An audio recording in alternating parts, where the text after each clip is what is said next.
ఎన్నో కాలాల నుండి దాగవున్న ఆ రహస్యాన్ని ఇప్పుడు మీకు చెప్పబోతున్నాను. భోళా శంకరుడు ఎలా ప్రకటమయ్యాడు అనేది ఆలోచిస్తేనే మనసు ఆనందంతో నిండిపోతుంది. ఆయన స్వయంగా తనను తాను ఈ ప్రపంచంలో ఎలా ఆవిష్కరించుకున్నాడు అనేది ఒక అద్భుతమైన కథ. ఈ కథ అనంతకాలం నుండి మన మధ్య ఉంది, కాలానికి, యుగాలకు అతీతంగా. ఆయన అజన్మ అయినా సృష్టి సంక్షేమం కోసం ప్రకటమవుతాడు. ఇది శివుని ఉద్భవం గురించిన గాథ, లేదా ఆయన ప్రకటన గురించినదే. సత్యం ఎప్పుడూ జన్మించదు, అది కేవలం ప్రకటమవుతుంది. శివుడు సాక్షాత్తు సత్యస్వరూపుడు, కాలాతీతుడు, దేశాతీతుడు, అనంతుడు. ఈ కథ చెప్పే ముందు మనసును శాంతం చేసుకోండి, శ్వాసలను స్థిరపరచండి. ఎందుకంటే ఇది కేవలం కథ కాదు, మన ఉనికికి మూలమైన రహస్యానికి ద్వారం. నమస్కారం ప్రియమైన శ్రోతలారా, నేను జయలక్ష్మి మీ అందరినీ మన ఛానల్ జాన విచారాలలోకి హృదయపూర్వకంగా స్వాగతిస్తున్నాను. ఈరోజు మీకోసం ఒక కొత్త అద్భుతమైన, ఎంతో ప్రేరణాత్మకమైన కథ తీసుకువచ్చాను. కథ మొదలుపెట్టే ముందు ఒక చిన్న విన్నపం. శాస్త్రాల్లో అన్నట్లు అసంపూర్ణమైన కథ వినడం దున్హకానికి, పాపానికి కారణమవుతుంది. కాబట్టి దీన్ని చివరి వరకు తప్పకుండా వినండి. మీ అమ్మగారిని సచ్చా ప్రేమిస్తున్నట్లయితే ఈ వీడియోకు లైక్ చేయండి, మన ఛానల్ను సబ్స్క్రైబ్ చేయండి, కామెంట్లో అమ్మ అని రాసి మీ ఆశీర్వాదం పంపండి. ఇక ఆలస్యం చేయకుండా మొదలు పెడదాం. మహాదేవుని ప్రకటన గురించిన ఈ అద్భుతమైన, రహస్యమైన, ఆత్మను తాకే కథ. మన మనసులో శివుని గురించి మాట్లాడితే ముందుగా వచ్చేది ఏమిటి? ఒక అద్వితీయమైన, అలౌకికమైన, అనంతమైన సత్తా, కాలపు బంధనాలకు అతీతమైనది. కాని ఎప్పుడైనా మీరు ఆలోచించారా, ఈ అనంత సత్తా అజన్మ అయినా ఈ ప్రపంచంలో ఎలా ప్రకటమైంది? శాస్త్రాల్లో చెప్పినట్లు శివుడికి ఆది లేదు, అంతులేదు, ఆయనే అనంతుడు. అంటే శివునికి జన్మకాలం లేదు, మరణక్షణం లేదు. కాని ఒక సమయం వచ్చింది, ఈ బ్రహ్మాండంలో ఆయన ప్రకటన అవసరమైంది. ఆ సమయం భూమి లేదు, ఆకాశం లేదు, నక్షత్రాలు లేవు, గ్రహాలు లేవు, కేవలం అనంతమైన శూన్యం మాత్రమే. అక్కడ ధ్వని లేదు, గతి లేదు, ప్రకాశం లేదు, అంధకారం లేదు. ఆ అనంత శూన్యంలో కేవలం ఒక సత్తా మాత్రమే ఉంది. పరబ్రహ్మ, నిరాకారుడు, నిర్వికారుడు, అనంతుడు. బ్రహ్మకు ఇచ్చ వచ్చిందని చెప్పారు, నేను ఒకటి నుండి అనేకమవుదామని. అప్పుడు సృష్టి రచన మొదలైంది. కాని సృష్టితో పాటు వినాశం కూడా అవసరమని. ఎందుకంటే వినాశం లేకుండా సృష్టి సంతులనంలో ఉండదు. అప్పుడు బ్రహ్మ ఒక శక్తిని ప్రకటించాడు. అది సృష్టి రక్షకుడు మాత్రమే కాదు, సంహారకుడు కూడా. ఆ శక్తి మహాదేవుని రూపంలో ప్రకటమైంది. కాని ఈ ప్రకటన సాధారణమైనది కాదు. ఇది గర్భం నుండి జన్మ కాదు, ఏ స్థలం నుండి అవతరణ కాదు.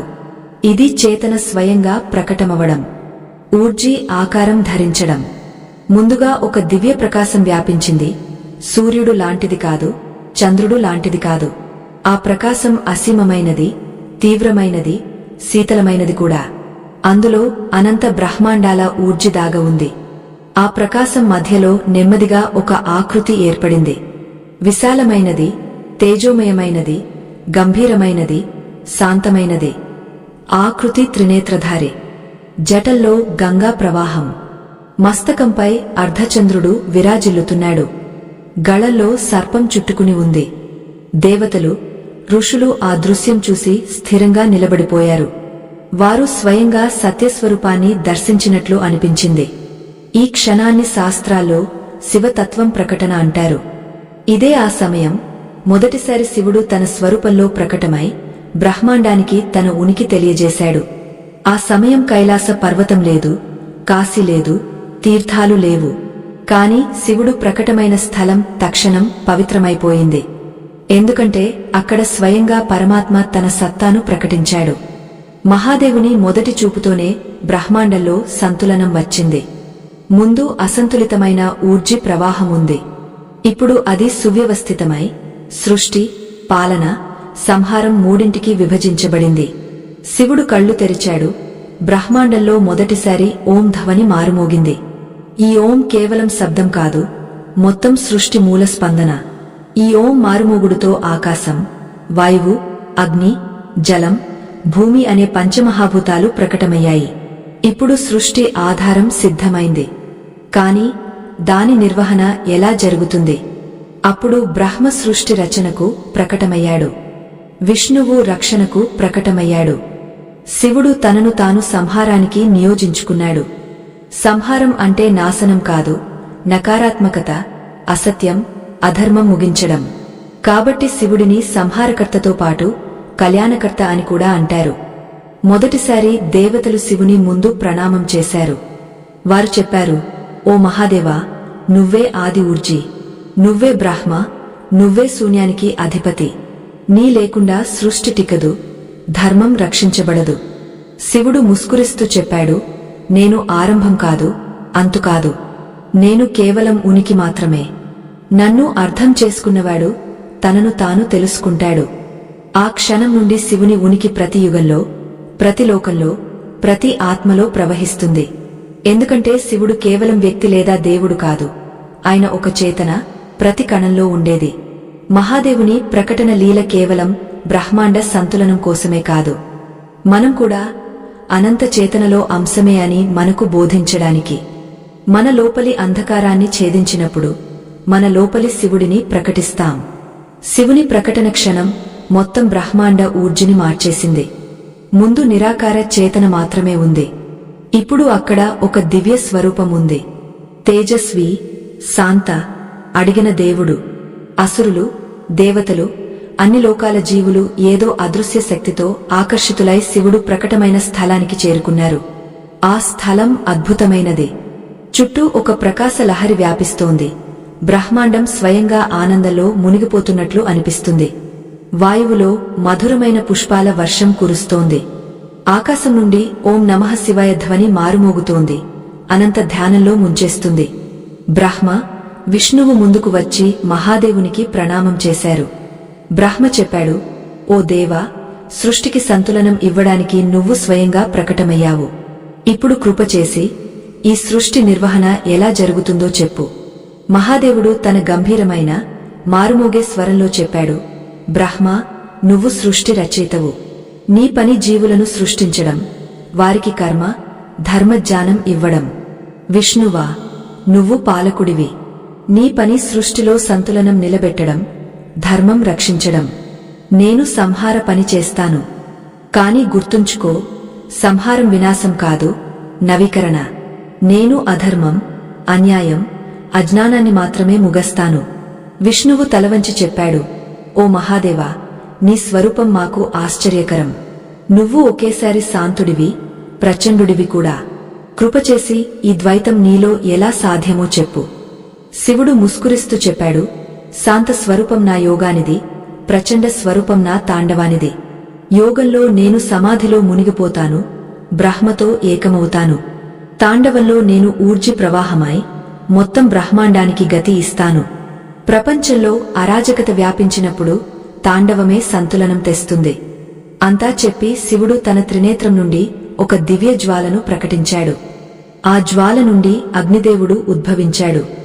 అతను ప్రణామం చేసి చెప్పాడు, ఓ మహాదేవా, నేను నీ జ్వాల అంశమే. నేను సృష్టిలో శుద్ధీకరణ, ఊర్జి పని చేస్తాను. తర్వాత శివుడు తన కమండలం నుండి జలధారను ప్రవహింపజేశాడు. అందులో నుండి వరుణదేవుడు ప్రకటమయ్యాడు. వరుణదేవుడు చెప్పాడు, ఓ నాథ, నేను జలానికి అధిపతినై అన్ని ప్రాణులకు జీవనం ఇస్తాను. అప్పుడు శివుడు తన జటలను విప్పాడు. ఆ జటల నుండి తీవ్రమైన జలప్రవాహం భూమి వైపు బయలుదేరింది. అది సాధారణ జలం కాదు, అదే గంగా శివుని శిరస్సుపై స్థానం పొంది పవిత్రమైంది. గంగా ప్రణామం చేసి చెప్పింది, ఓ మహాదేవా, నేను నీ చరణాల దాసినై ఈ ప్రపంచ పాపాలను కడిగేస్తాను. ఈ అద్భుత దృశ్యం చూసి దేవతలు, అసురులు, గంధర్వులు స్తబ్దులయ్యారు. వారు ఇంత దివ్యమైన, పూర్ణమైన స్వరూపాన్ని ఎప్పుడూ చూడలేదు. అందులో సృష్టి ప్రతి తత్వం ఆధారముంది. ఋషి భృగు ముందుకు వచ్చి చెప్పాడు, ఓ దేవా, నీ స్వరూపం అనంతమైనది. కృపచేసి నువ్వు ఈ లోకంలో మాత్రమే ఉన్నావా లేదా ప్రతి లోకంలో వాసమా అని చెప్పు. శివుడు చెప్పాడు, నేను ప్రతి లోకంలో ఉన్నాను, ప్రతి జీవిలో ఉన్నాను, ప్రతి కణంలో ఉన్నాను. మీకు సత్యం, ప్రేమ, కరుణ అనుభవమైనప్పుడు అదే నా స్వరూపం అని తెలుసుకోండి. అన్యాయం ముగస్తున్నప్పుడు చూసినప్పుడు అదే నా తాండవం అని గ్రహించండి. అప్పుడు ఆకాశంలో ఒక దివ్య డమరుకం ధ్వని మారుమోగింది. శివుడు తన చేతిలో డమరుకాన్ని తీసుకుని మొదటి నాదం చేశాడు. ఈ నాదం నుండి సంస్కృత అక్షరాలు ప్రకటమయ్యాయి, భాషలు మొదలయ్యాయి. ఋషులు అర్థం చేసుకున్నారు, ఇది కేవలం ధ్వని కాదు, జానస్రోతస్సు. మహాదేవుడు చెప్పాడు, శబ్దాల నుండి ఆలోచనలు ఏర్పడతాయి, ఆలోచనల నుండి కర్మలు, కర్మల నుండి భాగ్యం. కాబట్టి మీ శబ్దాలను పవిత్రంగా ఉంచండి, మీ జీవితం పవిత్రమవుతుంది. తర్వాత శివుడు తన గళంలో చుట్టుకున్న సర్పాన్ని తీసి చెప్పాడు, ఇది వాస్కి, నా ప్రియమైనది. ఇది భయం ప్రతీక కాదు, నియంత్రణ ప్రతీక. మీరు మీ భయాన్ని నియంత్రించినప్పుడు మీరు నిజమైన యోగులవుతారు. ఈ విధంగా శివుడు తన స్వరూపాన్ని మాత్రమే కాదు, జీవిత జ్ఞానాన్ని కూడా ప్రకటించాడు. ప్రతి దేవత, ఋషి ఆ క్షణాన్ని తమ జీవితంలో అతి పవిత్రమైన అనుభవంగా భావించారు. ఈ దివ్య సభ ముగిసిన తర్వాత బ్రహ్మ, విష్ణువు, అన్ని దేవతలు ప్రణామం చేసి తమ లోకాలకు వెళ్లిపోయారు. కాని అందరికీ తెలుసు, ఇప్పుడు బ్రహ్మాండం మునుపటి లాంటిది కాదు.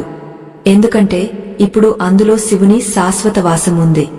మహాదేవుడు మళ్లీ ధ్యానం చేసి సమాధిలో మునిగిపోయాడు. కళ్ళు మూసుకున్నాడు, కాని ఆయన చేతన మొత్తం సృష్టిలో ప్రవహిస్తోంది.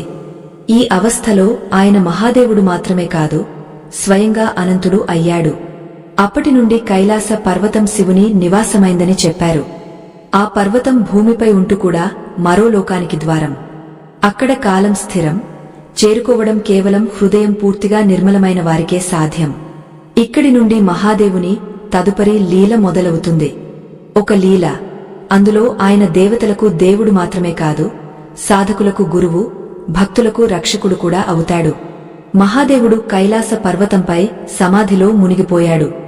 ఆయన జటల నుండి హిమపాతం లాంటి ప్రకాశం జాలువారుతోంది. గంగాధార శాంత స్వరంలో ప్రవహిస్తోంది. ఈ దివ్య వాతావరణంలో కాలం ప్రభావం లేదు, వికారాలు లేవు.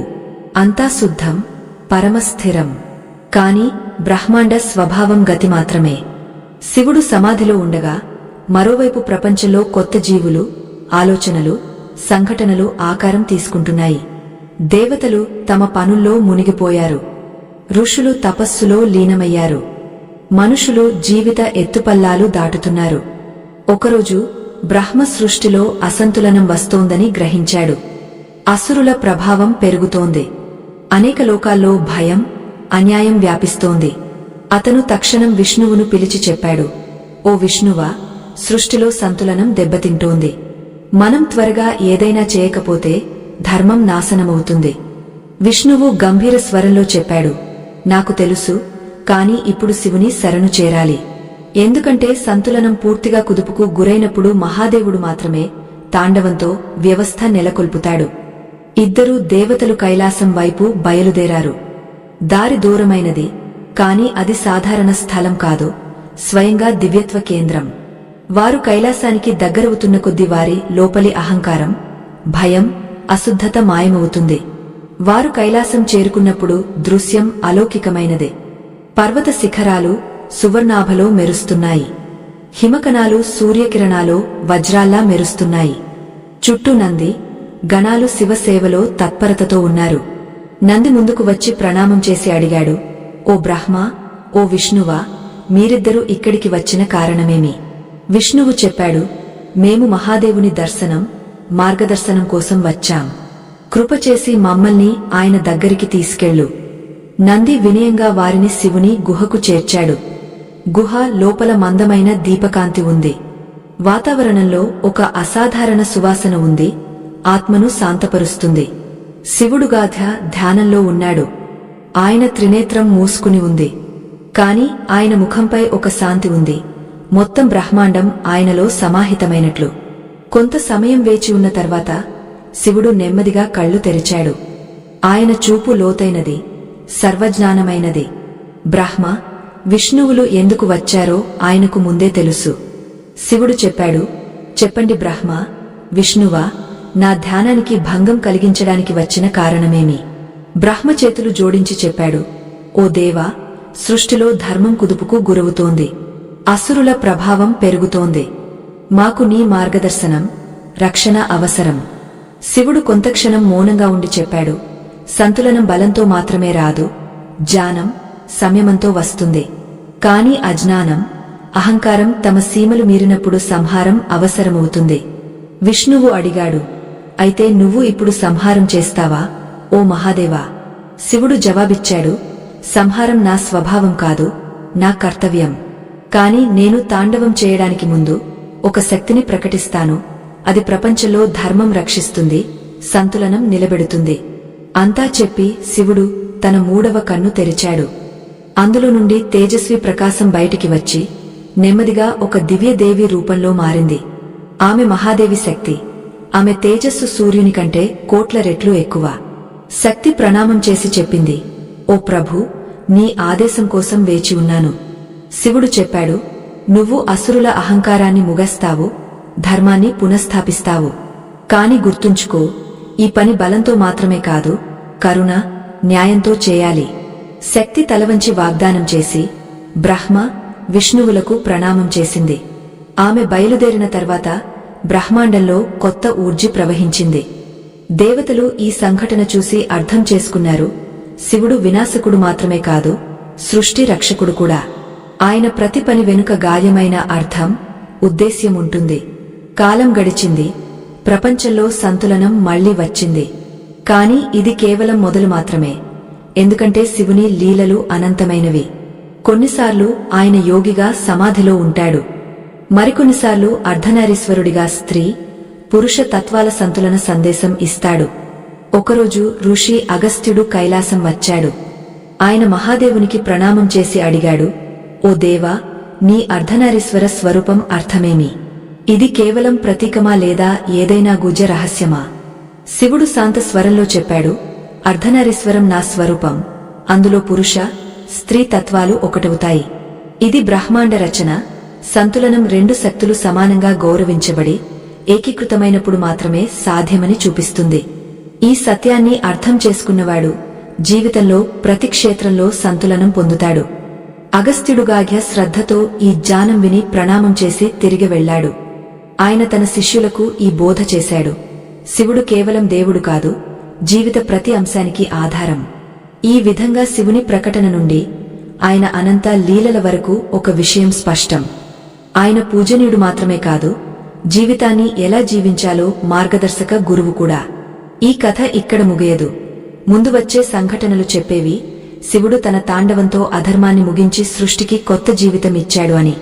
కైలాస పర్వత శిఖరంపై హిమచాదరం కప్పి ఉన్న అద్భుత ప్రపంచముంది. చుట్టూ శాంతి ఎంత లోతైనదంటే కాలమే అక్కడ ఆగపోయినట్లు. గంగా మధుర కలకల ధ్వని, నెమ్మదిగా వీచే చల్లని గాలి, హిమాలయాల నిశ్శబ్దం ఈ స్థలాన్ని స్వర్గం కంటే అందంగా చేస్తుంది. శివుడు సమాధిలో మునిగిపోయాడు.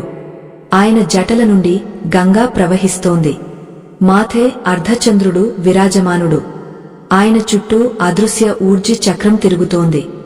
నంది ఆయన ముందు స్థిర భావంతో కూర్చుని ఉంది, ఏదో అదృశ్య ఆదేశం కోసం వేచి ఉన్నట్లు. కాని ఈ శాంతి మధ్య ఒక హల్చల్ ఉంది. బ్రహ్మాండ ఇతర లోకాల్లో అశాంతి పెరుగుతోంది. యుద్ధ మేఘాలు మళ్లీ ఆకారం తీసుకుంటున్నాయి. కొంతమంది అసురులు ముందు శివశక్తికి భయపడి దాక్కున్నారు, ఇప్పుడు మళ్లీ సక్రియమవుతున్నారు. అదే సమయం దేవలోకంలో ఇంద్రునికి సమాచారం వచ్చింది. త్రిపుర అనే ముగ్గురు అసుర సోదరులు, తారకాక్షుడు, విద్యున్మాలి ముగ్గురు అజేయ నగరాలు నిర్మించారు. ఒకటి స్వర్గంలో, ఒకటి ఆకాశంలో, ఒకటి పాతాళంలో. ఈ నగరాలు ఏ దేవత లేదా దానవ సైన్యానికి నాశనం చేయలేవు. ఇంద్రుడు భయపడి బ్రహ్మ, విష్ణువులను పిలిచాడు. ఓ ప్రభువులారా, ఈ త్రిపురాసురులు రోజురోజుకు శక్తి పెంచుకుంటున్నారు. వీరిని అడ్డుకోకపోతే అన్ని లోకాలపై అధికారం చేస్తారు. బ్రహ్మ గంభీరంగా చెప్పాడు, వీరి ముగింపు కేవలం 3 నగరాలు ఒకే రేఖలో వచ్చినప్పుడు సాధ్యం. అప్పుడు ఒకే బాణంతో వాటిని భేదించాలి. విష్ణువు నెమ్మదిగా జోడించాడు, అలాంటి బాణాన్ని మహాదేవుడు మాత్రమే విడుస్తాడు. దేవతలు ఏకాభిప్రాయంతో నిర్ణయించారు, శివుని దగ్గరికి వెళ్లి ప్రార్థన చేద్దాం. ఈసారి దేవలోక అన్ని ప్రధాన దేవతలు సమావేశమై కైలాసం వైపు బయలుదేరారు. వారితో ఋషులు, గంధర్వులు, అప్సరలు, యక్షులు కూడా ఉన్నారు. వారు కైలాసం చేరుకున్నప్పుడు దృశ్యం అద్భుతమైనదే. సూర్యకిరణాలు మంచు శిఖరాలపై సువర్ణ మెరుపు చిమ్ముతున్నాయి. గాలిలో దివ్య సువాసన ఉంది. మనసును తక్షణం శాంతపరుస్తుంది. నంది వారిని చూసి ముస్కురిస్తూ చెప్పాడు, మీరంతా మహాదేవుని దర్శనం కోసం వచ్చారా?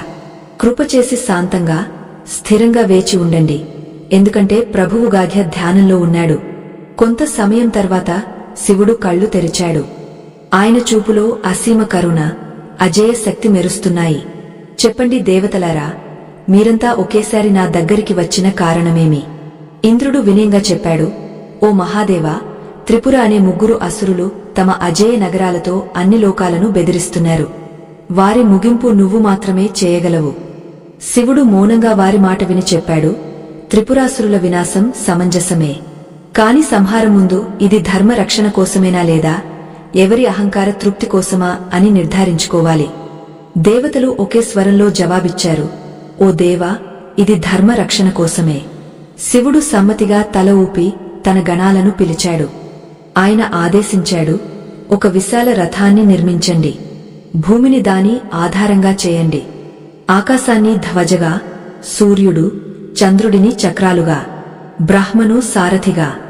విష్ణువు ఆ బాణంలో సమాహితుడైనాడు. అగ్ని దాని ముందు భాగంలో జ్వలించాడు. అంతా సిద్ధమైన తర్వాత శివుడు ధ్యానం చేశాడు.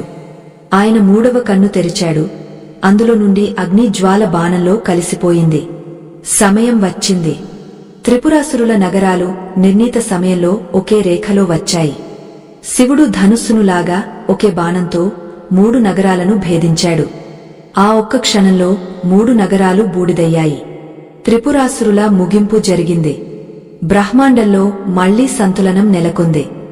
దేవతలు శివుని స్తుతించి కృతజ్ఞతలు తెలిపారు. కాని శివుడు తన స్వభావానికి తగ్గట్టు ఎలాంటి గర్వం లేకుండా మళ్లీ సమాధిలో మునిగిపోయాడు. ఈ సంఘటన తర్వాత ఋషుల మధ్య చర్చ మొదలైంది.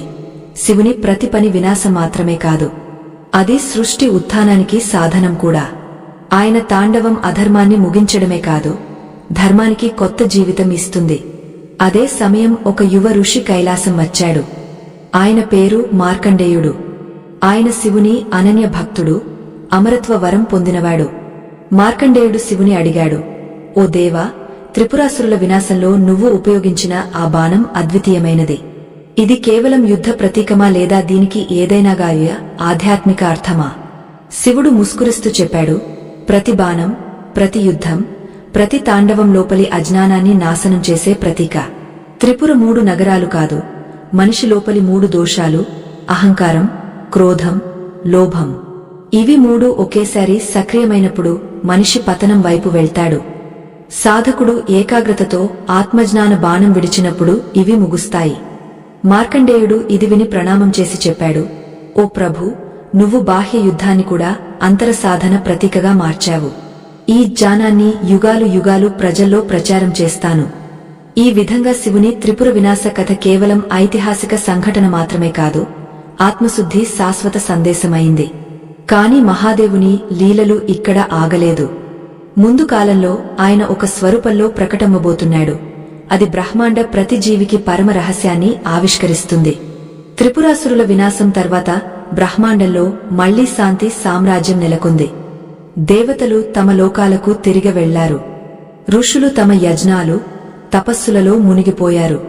ప్రజలు తమ కర్మల్లో నిమగ్నమయ్యారు. కాని బ్రహ్మాండ సంతులనం శాశ్వతం కాదు, కాలపు ప్రవాహం నిరంతర మార్పు. అనేక యుగాలు గడిచాయి. సత్యయుగం నుండి త్రేతాయుగం, తర్వాత ద్వాపరయుగం వచ్చింది. ద్వాపరయుగంలో ధర్మం 4 స్తంభాల్లో 3 బలహీనమయ్యాయి. అధర్మం మళ్లీ తన జాలను విస్తరించడం మొదలుపెట్టింది. మనుషుల లోపల లోభం, మోహం, అహంకారం పెరగడం మొదలైంది. రాజులు ప్రజా కళ్యాణం కంటే తమ రాజభవనాలు, శక్తి విస్తరణలో మునిగిపోయారు. ఋషుల్లో కూడా విభేదాలు మొదలయ్యాయి. కొందరు సత్య జ్ఞానంలో ఉంటే, కొందరు రాజకీయాలు, లోభంలో మునిగిపోయారు. అదే సమయం హిమాలయాల లోతుల్లో ఒక విచిత్రమైన కదలిక మొదలైంది. ఒక పురాతన శక్తి యుగాల నుండి నిద్రావస్థలో ఉంది, నెమ్మదిగా సక్రియమవుతోంది. ఈ శక్తి పూర్తిగా దైవికమా లేదా ఆసురికమా కాదు. ఇది మహామాయ ఛాయ, సంతులనం భంగమైనప్పుడు మేల్కొంటుంది. మహామాయ ఛాయ మనుషుల మనసుల్లోకి ప్రవేశించి వారి దోషాలను పెంచుతుంది. ప్రజలు స్వార్థం, క్రోధం, హింసకు బానిసలవుతున్నారు. భూమిపై యుద్ధాలు, సంఘర్షణలు పెరిగాయి. దేవలోకం నుండి ఈ దృశ్యం చూసి ఇంద్రుడు, విష్ణువు, బ్రహ్మ చింతితులయ్యారు. ఇలా కొనసాగితే అరాజకత మొత్తం బ్రహ్మాండాన్ని కమ్మేస్తుందని ఆలోచించారు. విష్ణువు చెప్పాడు, ఈసారి శివుడు మాత్రమే సంతులనం పునఃస్థాపిస్తాడు. కాని ఆయన దగ్గరికి వెళ్లే ముందు ఆయన ఏ రూపంలో ప్రకటమవుతాడో అర్థం చేసుకోవాలి. ఎందుకంటే ప్రతి యుగంలో ఆయన ప్రకటన భిన్నం. బ్రహ్మ సమ్మతించి చెప్పాడు, శివుడు ఏ రూపంలోనైనా ప్రకటమవుతాడు. ఒక యోగి, సంహారకుడు, గురువు లేదా సాధారణ మనిషిగా కూడా. కాని ఆయన ప్రకటమవడం సమయం, పరిస్థితి పూర్తిగా అనుకూలమైనప్పుడు మాత్రమే. ఈసారి దేవతలు నేరుగా కైలాసం వెళ్లకుండా నిర్ణయించారు. వారు హిమాలయాల అడుగున ఉన్న ఒక పురాతన ఆశ్రమానికి చేరుకున్నారు. అక్కడ అగస్త్యుడు తపస్సు చేస్తున్నాడు. అగస్త్యుడు శివుని ప్రియభక్తుడు. ఆయన అనేక రహస్యాలు తెలిసినవాడు. దేవతలు అగస్త్యుని అడిగారు, ఋషివరా, మాకు మార్గదర్శనం ఇవ్వు. మేము శివుడు ఈ యుగంలో ప్రకటమై సంతులనం నెలకొల్పాలని కోరుతున్నాం. అగస్త్యుడు కళ్ళు మూసుకుని ధ్యానం చేసి చెప్పాడు, శివుని పిలవలేం. ఆయన ఆహ్వానం మాత్రమే వినడు. ఆయన ప్రకటన భక్తి, సృష్టి అవసరం ఒకేసారి పిలిచినప్పుడు మాత్రమే. ఈసారి ఆయన గురు రూపంలో ప్రకటమవుతాడు. మనిషి లోపలి అంధకారాన్ని జ్ఞానంతో తొలగస్తాడు. దేవతలు ఇది విని ఆశ్చర్యపోయారు. గురు రూపమా? ఇంద్రుడు అడిగాడు. కేవలం జ్ఞానంతో ఈ అరాజకత ఆగుతుందా? అగస్త్యుడు ముస్కురిస్తూ చెప్పాడు, సంహారంతో భయం వస్తుంది, కాని జ్ఞానంతో జాగృతి వస్తుంది. సంహారం తాత్కాలిక సమాధానం, జాగృతి శాశ్వతం. శివుడు ఈసారి తన దివ్యజ్ఞాన దీపాన్ని తీసుకువచ్చి వెలిగేస్తాడు. యథార్థంగా కొన్ని రోజుల తర్వాత హిమాలయాలలో ఒక నిర్జన గుహలో ఒక సాధారణ సన్యాసి ప్రకటమయ్యాడు. ఆయన శరీరంపై టైగర్ స్కిన్, జటలో చంద్రుడు, గళల్లో సర్పం, కళ్లలో అసీమ కరుణ. ఆయన ఆగమనం ఎలాంటి ఘోషణ లేకుండా జరిగింది. కాని ఆయన ఉనికి మాత్రమే వాతావరణాన్ని దివ్యమైనదిగా మార్చేసింది. ఆ సన్యాసి మరెవరో కాదు, స్వయంగా మహాదేవుడు. ఈసారి మహాయోగ రూపంలో మౌనంగా ఉండి బ్రహ్మాండ సత్యాన్ని బోధించడానికి వచ్చాడు. నెమ్మదిగా ఆయన దగ్గర శిష్యులు రావడం మొదలైంది. ముందు కొందరే వచ్చారు. కాని ఆయన జ్ఞానగాథ వ్యాపించిన కొద్దీ దేశదేశాల నుండి ప్రజలు వచ్చారు. ఆయన ఎవరినీ ధర్మంతో కలపడు, వేరు చేయడు. ఆయన మాట కేవలం, స్వయాన్ని తెలుసుకో, సత్యాన్ని గుర్తించు, లోపలి అంధకారాన్ని నాశనం చేయి. మహాయోగ శివుని మొదటి ఉపదేశం మీది. అసలు యుద్ధం బయట కాదు, లోపల. స్వయంపై విజయం సాధించినవాడు మొత్తం ప్రపంచాన్ని జయిస్తాడు. ఈ ఉపదేశం విని అనేక రాజులు తమ రాజ్యాల్లో హింసను ఆపారు. కరుణ, న్యాయాన్ని పెంచారు. ఋషులు తమ విభేదాల గోడలను కూల్చేశారు. ఒకటిగా సాధన చేయడం మొదలుపెట్టారు. ప్రజల లోపల కొత్త చేతన మేల్కొంది. కాని ఇది చూసి అరాజకత నుండి లాభం పొందే శక్తులు క్రోధంతో రగిలిపోయాయి. వారు మహాయోగిని బదనాం చేసే షడ్యంత్రాలు రచించడం మొదలుపెట్టారు. కొందరు ఆయనను జాదుగారుడు అన్నారు, కొందరు మోసగాడు, కొందరు సాధారణ మనిషి మాటలు మాత్రమే చెప్తాడు అన్నారు. శివుడు ఇవన్నీపై ఎలాంటి ప్రతిక్రియ చూపలేదు. ఆయన ముస్కురిస్తూ చెప్పాడు, సత్యాన్ని సాబితు చేయాల్సిన అవసరం లేదు. అది స్వయంగా ప్రమాణం. ఒకరోజు ఒక అహంకార రాజు ఆయన దగ్గరికి వచ్చాడు. అతను చెప్పాడు, నువ్వు నిజంగా మహానుడివి అయితే నాతో యుద్ధంలో గెలుచు చూపించు. గెలిస్తే నిన్ను ఒప్పుకుంటాను, లేదంటే నువ్వు అబద్ధం. శివుడు శాంతంగా జవాబిచ్చాడు, నేను యుద్ధం చేయను. నేను విజయాన్ని ఇస్తాను, స్వయంపై విజయాన్ని. నువ్వు నాతో యుద్ధం చేయాలంటే నీ లోపలి భయం, క్రోధం, లోభంతో యుద్ధం చేయి. రాజు ముందు దీన్ని జోక్ అనుకున్నాడు. కాని శివుని కళ్లలోకి చూసినప్పుడు తన లోపలి అశుద్ధతలు బయటికి వచ్చినట్లు అనిపించింది. అతను అక్కడికక్కడే ఆయుధాలు వదిలేసి ఆయన శిష్యుడయ్యాడు. నెమ్మదిగా మహాయోగ ప్రభావం పెరిగింది. మహామాయ ఛాయ బలహీనమైంది. యుగాల నుండి మనసుల్లో అంధకారం నింపుతున్న ఆ శక్తి ఇప్పుడు అంధకారంలో కలిసిపోతోంది. కాని ఆ ఛాయ పూర్తిగా ముగియలేదు.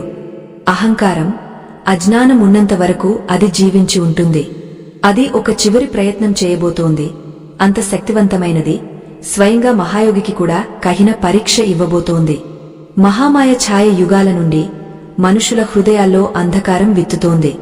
ఇప్పుడు చివరి అతి ప్రబలమైన ప్రయత్నం చేయడానికి సిద్ధమైంది. మహాయోగ శివుడు వచ్చినందువల్ల తన ప్రభావం బలహీనమైందని అది తెలుసు. కాని ఇంకా కొన్ని బీజాలు అహంకారం, ఈర్ష్య, మోహం మనుషుల లోపల ఉన్నాయి. ఈ బీజాలను సరైన సమయంలో నీరు పోస్తే అవి మళ్లీ అడవిలాగా వ్యాపిస్తాయి. ఛాయ తన ఉనికిని ఒక రూపంలో మలిచింది. అది ఏ జీవిని మోహింపజేసేలా ఉంది, తన మాటల్లో బంధించేలా. అది స్వయంగా మాయావి గురువుగా ప్రకటమైంది. అది జ్ఞానం ఇస్తుంది కాని అది స్వార్థం, విభజనలది. అది చెప్తుంది, స్వయాన్ని సర్వోన్నతంగా భావించు, ఇతరులను తుచ్చంగా, నీ సుఖమే అతి పెద్ద ధర్మం. నెమ్మదిగా అనేకమంది ఈ మాయావి గురువు ప్రభావంలోకి వచ్చారు. కొందరు రాజులు మళ్లీ యుద్ధ సన్నాహాలు మొదలుపెట్టారు. ఋషుల్లో మళ్లీ మతభేదాలు మొదలయ్యాయి. ప్రజల లోపల పాత అంధకారం తిరిగి వచ్చింది. మహాయోగ శివునికి ఇదంతా తెలుసు. కాని ఆయన తక్షణం జోక్యం చేసుకోలేదు. ఆయనకు తెలుసు, కేవలం బాహ్య శక్తితో అంధకారాన్ని నాశనం చేయడం శాశ్వత సమాధానం కాదు. మనిషి స్వయంగా తన లోపలి భ్రమను గుర్తించాలి. ఒకరోజు ఆ మాయావి గురువు మహాయోగ దగ్గరికి వచ్చాడు. ముస్కురిస్తూ చెప్పాడు, నీ సమయం ముగిసింది. చూడు, ప్రజలు మళ్లీ నా వైపు తిరుగుతున్నారు. నీ సత్యం చాలా కష్టమైనది. నా మార్గం సులభం. ప్రజలు ఎప్పుడూ సులభ మార్గం ఎంచుకుంటారు. శివుడు శాంత స్వరంలో జవాబిచ్చాడు, సత్యం కష్టం కాదు, మనిషి మోహమే దాన్ని కష్టం చేస్తుంది. నువ్వు వారికి సులభ మార్గం ఇవ్వలేదు, కేవలం అందమైన జాలం ఇచ్చావు. మాయావి గురువు సవాలు విసిరాడు. మనమిద్దరం మన మార్గాలతో ప్రజలను పిలుద్దాం. ఎక్కువ మంది ఎవరి దగ్గరికి వస్తారో అతనే సచ్చా గురువు. శివుడు అంగీకరించాడు కాని షరతు పెట్టాడు. మనమిద్దరం ఒకే స్థలంలో ఒకే సమయంలో ఉపదేశం ఇస్తాం. ప్రజలు ఎవరిని కోరుకుంటారో అతని దగ్గరికి వెళ్తారు. కాని మనం వారికి ఏ ప్రతిజ్ఞ లేదా లాల్చ ఇవ్వం. కేవలం సత్యం మాట్లాడతాం. నిర్ణీత రోజు ఒక విశాల మైదానంలో ఇద్దరు గురువులు వచ్చారు. ఒకవైపు మాయావి గురువు తన శిష్యులతో భవ్య మంచం పైన ఉన్నాడు. రత్నాల మంచం, సువాసన ధూపం, మంత్రాల శబ్దం. మరోవైపు మహాయోగ శివుడు సాధారణ టైగర్ స్కిన్ పై మౌనంలో కూర్చున్నాడు. ప్రజలు ముందుగా మాయావి గురువు వైపు ఆకర్షితులయ్యారు. అతని మాటలు మధురమైనవి. అతని మాటలు మనసుకు సుఖం ఇస్తాయి. నువ్వు ఎలా ఉన్నావో అలాగే పూర్ణుడివి. మార్చాల్సిన అవసరం లేదు. ఇది విని జనసమూహం చప్పట్లు కొట్టింది. తర్వాత ప్రజలు శివుడి వైపు వచ్చారు. ఆయన మౌనం భంగం చేసి కేవలం ఇంతే చెప్పాడు, మీ లోపలి అంధకారాన్ని ఎదుర్కోండి. సత్యం నుండి పారిపోకండి. ఎందుకంటే పారిపోవడం వల్ల జాలం మరింత గాజమవుతుంది. శివుని మాట కఠినంగా అనిపించింది. కాని కొందరి హృదయాల్లో అది బాణంలా గుచ్చుకుని ఆలోచనలో పడేసింది. నెమ్మదిగా జనసమూహం విభజించబడింది. కొందరు మాయావి గురువు దగ్గర, కొందరు శివుడి దగ్గర. కాని అప్పుడు ఒక సంఘటన జరిగింది. ఒక యువకుడు ఇద్దరి మధ్య నిర్ణయం తీసుకోలేకపోతున్నాడు. ఆయన శివుడి దగ్గరికి వచ్చి చెప్పాడు, గురుదేవా, నేను నా లోపలి అంధకారాన్ని చూడలేకపోతే ఏమి? శివుడు ముస్కురిస్తూ అతని కళ్లలోకి చూశాడు. అకస్మాత్తుగా యువకుడికి తన జీవితంలో అన్ని అబద్ధాలు, స్వార్థాలు, తప్పులు మనసులోకి వచ్చాయి. అతని కళ్లలోంచి కన్నీళ్లు రాలాయి. అతను అర్థం చేసుకున్నాడు, సచ్చా గురువు అద్దం చూపేవాడు, కేవలం ప్రశంస చేసేవాడు కాదు. ఈ సంఘటన మిగిలిన ప్రజలను కూడా ఆలోచించేలా చేసింది. నెమ్మదిగా మాయావి గురువు దగ్గరి జనసమూహం తగ్గింది. అతని క్రోధం పెరిగింది. చివరికి అతను తన వాస్తవ రూపాన్ని ప్రకటించాడు. ఒక విశాల అంధకారమయ రాక్షస ఛాయ, ఆమె కళ్లలో అగ్ని, ముఖంలో విషం. జనసమూహం భయభ్రాంతమైంది. మాయా ఛాయ గర్జిస్తూ చెప్పింది, మీరు నావారు కాకపోతే మిమ్మల్ని నాశనం చేస్తాను. అప్పుడు శివుడు లేచి నిలబడ్డాడు. ఆయన తన మూడవ కన్ను తెరిచాడు. అందులోంచి వచ్చిన దివ్యజ్వాల అంధకారాన్ని చీల్చేసింది. ఛాయ కీచుగా అరుస్తూ మాయమైపోయింది. ఆమె ఉనికి ఎప్పుడూ లేనట్లు. మొత్తం మైదానం ప్రకాశంతో నిండిపోయింది. శివుడు అందరి వైపు చూసి చెప్పాడు, అంధకారం బయట లేదు, లోపల ఉంది.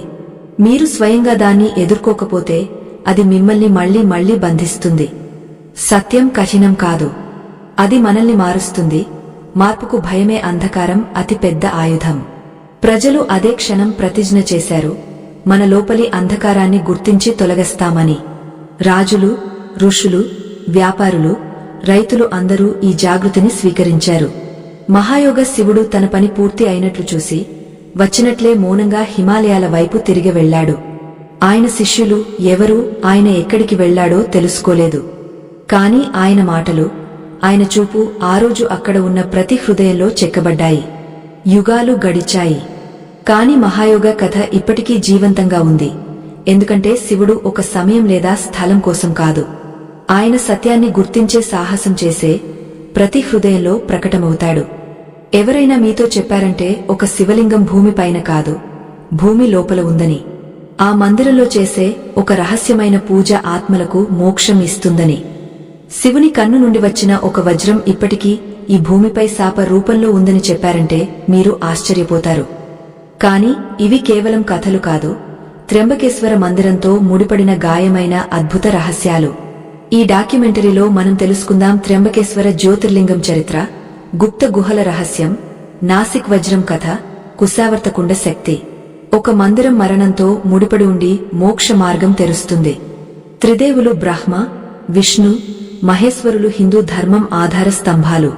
బ్రహ్మ బ్రహ్మాండ రచయిత, విష్ణువు పాలకుడు, శివుడు సంహార స్వామి. ఈ ముగ్గురి సంగమం ఎక్కడ జరిగితే అక్కడ బ్రహ్మాండ శక్తి మేల్కొంటుంది. మహారాష్ట్రలో గోదావరి నది తీరంలో ఒక స్థలం ఈ సంగమ శక్తి కేంద్రం, త్ర్యంబకేశ్వర జ్యోతిర్లింగం. ఈ మందిరం ప్రత్యేకమైనది ఎందుకంటే దాని శివలింగం భూమిపైన కాదు, లోతుల్లో స్థాపించబడింది. ఇది పాతాళంతో ముడిపడి ఉంది. మరణం తర్వాత ఆత్మలు శివుని శరణు చేరుతాయని నమ్మకం. కాబట్టి ఈ మందిరాన్ని యమకేశ్వర మహాదేవుడు అని కూడా అంటారు. యమ అంటే మరణం, కేశ్వర అంటే స్వామి. ఈ మందిరం ఆత్మలకు ప్రత్యేకం. అవి అకాల మరణం పొందినవి, ప్రమాదం లేదా హత్య వల్ల. అలాంటి ఆత్మలు ఈ స్థలంలో మోక్షం పొందుతాయి ఒక ప్రత్యేక పూజ ద్వారా. దాన్ని నారాయణ నాగబలి అంటారు. నారాయణ నాగబలి పూజ ఒక రహస్యమైన, అరుదైన అనుష్ఠానం. ఇది ఆ ఆత్మలకు తమ జీవిత పూర్ణతకు ముందే నకారాత్మక పరిస్థితుల్లో మరణించిన వారికి, వారి బాధ, భ్రమ, మోహం వారిని భూమికి బంధిస్తాయి.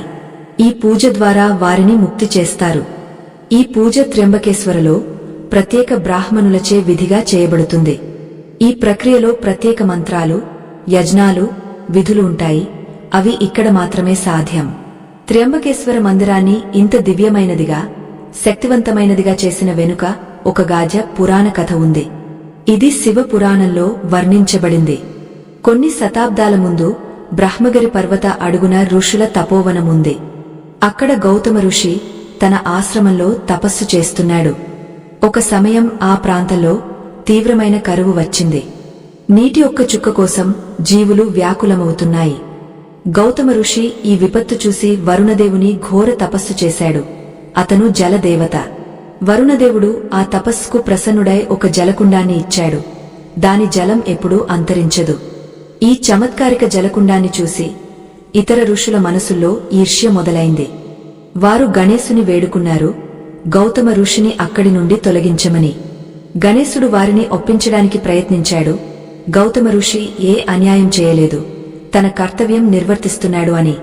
కాని వారు వినకపోతే గణేశుడు ఒక యోజన రచించాడు. గణేశుడు ఒక బలహీనమైన గోవు రూపం ధరించి గౌతమ ఋషి దగ్గరికి వెళ్లాడు. గౌతమ ఋషి ఆ గోవుకు మేత ఇచ్చాడు. కాని అది మేత తిన్న వెంటనే అక్కడే మరణించింది. తక్షణం అన్ని ఋషులు అక్కడికి వచ్చి గౌతమ ఋషిపై గోహత్య ఆరోపణ చేశారు. ఋషులు అతనిపై ఎన్ని రాళ్లు విసిరారో అతను ఆశ్రమం వదిలేయాల్సి వచ్చింది. ఈ సంఘటనతో దుఃఖితుడై గౌతమ ఋషి, అతని భార్య అహల్య శివుని ఆరాధన మొదలుపెట్టారు. వారు కఠిన తపస్సు చేశారు. చివరికి భగవాన్ శివుడు వారి ముందు ప్రకటమయ్యాడు. గౌతమ ఋషి తనపై పడిన గోహత్య దోషం నుండి ముక్తి కోరాడు. మహాదేవుడు చెప్పాడు, ఇందులో నీ తప్పు లేదు, ఇది ఋషుల షడ్యంత్రం. కాని గౌతమ ఋషి కోపగించలేదు. ఈ కారణంగా శివ దర్శనం పొందానని ధన్యవాదాలు చెప్పాడు. అతను తనకోసం మాత్రమే కాదు, మొత్తం భూమి కళ్యాణం కోసం భగవాన్ను ప్రార్థించాడు. మా గంగా భూమిపై ప్రకటమవ్వాలని. భగవాన్ శివుడు ఆ ప్రార్థన స్వీకరించాడు. ఆయన తన జటల నుండి దేవి గంగాను భూమిపై ప్రవహింపజేశాడు. గంగా గౌతమ ఋషిని పాపముక్తుని చేసింది. కాని చెప్పింది, నేను శివుడు ఉన్న చోటే ఉండగలను. అప్పుడు గౌతమ ఋషి భగవాన్ శివుని వేడుకున్నాడు, ఈ స్థలంలో వాసం చేయమని. మహాదేవుడు అతని మాట మన్నించి ఇక్కడ భూమిలో సమాహితమై జ్యోతిర్లింగ రూపంలో స్థాపితుడయ్యాడు. ఈ స్థలాన్ని ఇప్పుడు త్ర్యంబకేశ్వర జ్యోతిర్లింగం అని తెలుసు. ఇక్కడ గంగా దక్షిణ దిశ నుండి ప్రవహిస్తుంది కాబట్టి దక్షిణ గంగా అని కూడా అంటారు. ఇది గోదావరి రూపంలో తెలుసు, ఇప్పటికీ పుణ్యదాయిని. త్ర్యంబకేశ్వర మందిరంలో ఒక గుప్త గుహ ఉంది. అది పాతాళలోకం వరకు వెళ్తుందని చెప్పారు. ఈ గుహలోకి సాధారణ ప్రజలకు ప్రవేశం నిషేధం. ఇది ఆ మార్గంతో ముడిపడి ఉంది. అక్కడ శివుడు, యముడి శక్తులు ఒకేసారి సక్రియమవుతాయి. ఈ గుహ అనంత శక్తి కేంద్రం. అక్కడ ప్రత్యేక సాధకులు మాత్రమే ధ్యానం చేయగలరు. ఇప్పుడు ఆ రహస్యం గురించి మాట్లాడదాం. అది త్ర్యంబకేశ్వరాన్ని మరింత చమత్కారికమైనదిగా చేస్తుంది. భగవాన్ శివుని 3వ కన్ను నుండి వచ్చిన వజ్రం కథ.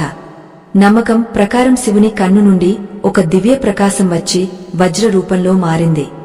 ఈ వజ్రం అంత తేజస్వి, శక్తివంతమైనది. దీన్ని ఎవరు స్పర్శించినా రహస్యాలను తనలో దాచుకుని ఉంది. ఇక్కడి రహస్యాలు దాన్ని సాధారణ ధామం కాకుండా సాక్షాత్తు దివ్య భూమిగా మార్చాయి. అక్కడికి వెళ్లి ఆత్మకు శాంతి, హృదయానికి మోక్షం అనుభవమవుతుంది. హిమాలయాల వాడిలో మంచు చాదరం పరిచినప్పుడు, వాతావరణం రౌద్రరూపం తీసుకున్నప్పుడు బద్రీనాథ్ మందిరం కపాట్లు మూసేస్తారు. కాని మీరు ఎప్పుడైనా ఆలోచించారా, మందిరం మూసినప్పుడు అక్కడ ఏ పూజారి లేడు, ఏ భక్తుడు లేడు, ఏ దీపం వెలిగించేవాడు లేడు. అయినా ఆ అఖండ జ్యోతి 6 నెలలు ఎలా వెలుగుతుంది? ప్రతి సంవత్సరం విజయదశమి రోజు కపాట్లు మూసే తేదీ ప్రకటిస్తారు. అక్షయ తృతీయ శుభ సందర్భంలో మళ్లీ తెరుస్తారు. ఈ మధ్యకాలంలో పూజా అర్చన జోషిమకలో ఉన్న భగవాన్ నరసింహ మందిరంలో బద్రి విశాల ఉత్సవ మూర్తి ద్వారా చేస్తారు. కాని అసలు రహస్యం ఆ దివ్య జ్యోతిలో దాగ ఉంది. అది చమత్కారం కంటే తక్కువ కాదు. 6 నెలలు ఒక అదృశ్య జ్వాల వెలుగుతుంది. ఎలాంటి నూనె లేకుండా, వత్తి లేకుండా. బద్రీనాథ్ మందిరం అఖండ జ్యోతి ఒక రహస్యమైన శక్తి ప్రతీక. ఇప్పటికీ విజ్ఞానం పూర్తిగా అర్థం చేసుకోలేదు. మందిరం మూసిన తర్వాత 6 నెలలు అక్కడ ఎవరూ లేరు. అయినా ఈ జ్యోతి ఎలాంటి బాహ్య సాధనం లేకుండా వెలుగుతుంది. నా దీపకం, నూనె, ఫీ లేవు. ఇది భగవాన్ విష్ణువు లీల అని చెప్పారు. ఆయన జీవంత ఉనికి ప్రమాణం. నమ్మకం ప్రకారం ఈ జ్వాల శ్రీహరి తేజస్సుతో వెలుగుతుంది. ఈ జ్యోతి వెలుగుతున్నంత వరకు భగవాన్ స్వయంగా అక్కడ విరాజమానుడు. ఇదే కారణం ఈ జ్యోతి దర్శనాన్ని మోక్షదాయిని అంటారు. భక్తుల నమ్మకం, సచ్చ మనసుతో, శ్రద్ధతో ఈ జ్యోతి దర్శనం చేసిన వాడికి అన్ని అడ్డంకులు తొలగిపోతాయి, ఈశ్వర సాక్షాత్కారం అవుతుంది. మరో అద్భుత సంప్రదాయం. ఎందుకు కేవలం కేరళ బ్రాహ్మణులు మాత్రమే రావల్? బద్రీనాథ్ ధామంతో ముడిపడిన మరో ప్రత్యేక సంప్రదాయం. ఇక్కడ ప్రధాన పూజారి రావల్ను కేవలం కేరళ నంబుదిరి బ్రాహ్మణులు మాత్రమే అవుతారు. ఎందుకు ఇలా? ఈ ప్రశ్న మనల్ని 7వ శతాబ్దికి తీసుకువెళ్తుంది. ఆది శంకరాచార్యుడు ఈ మందిరాన్ని పునఃస్థాపించాడు. ఆయన భగవాన్ నారాయణమూర్తిని నారదకుండం నుండి తీసి మందిరంలో స్థాపించాడు. కొత్త ఆధ్యాత్మిక దిశ మొదలుపెట్టాడు. ఆయన ఆలోచన ఉత్తర, దక్షిణ భారత సంస్కృతుల మధ్య సంతులనం, ఆదాన ప్రదానం.